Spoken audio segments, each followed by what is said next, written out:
All right, let's dive right in. In this explainer, we're taking a close look at a text that outlines an incredible theory.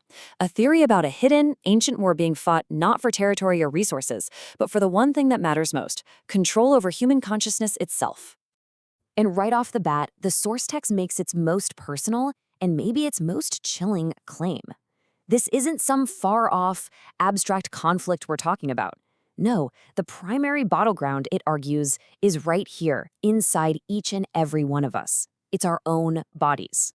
The document puts forward a pretty startling idea. If you think of the human body as our divine hardware, well, the most direct way to control us isn't through ideas, but through poison. The goal, according to this text, is to systematically weaken the machine from the inside, to make it unable to pick up what it calls the Gnostic signal.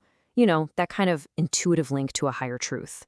So you might be asking, what's the weapon in this war? Well, the text points a finger directly at thousands of chemicals it calls endocrine-disrupting chemicals, or EDCs.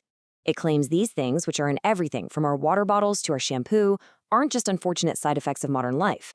They're described as a purposeful weapon, designed to create total chaos in our hormonal systems. Now, here's where it gets really interesting. The text claims this chemical attack isn't just random. It argues it's a super-specific assault on what it calls the Gnostic Diad. And what's that? Basically, the fundamental powerful union of the masculine and the feminine.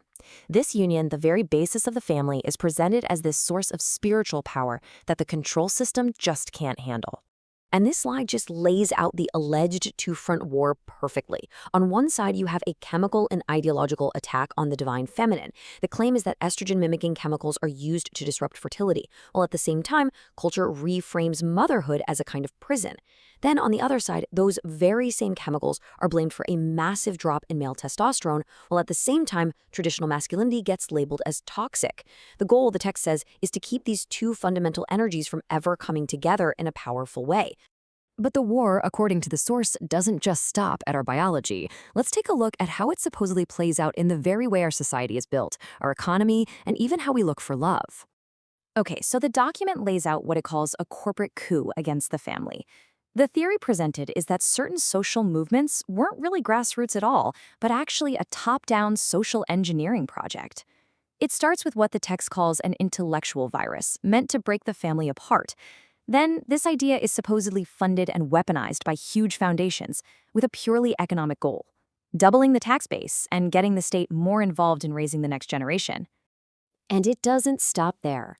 After that alleged attack on the family, the source claims that even our most basic human drive to connect with someone has been hijacked. The modern dating scene is described as not a way to find a partner, but as a kind of dopamine-fueled video game. A game meticulously designed to keep us alone and emotionally stressed, which in turn produces a kind of low-frequency energy that the text calls Loosh.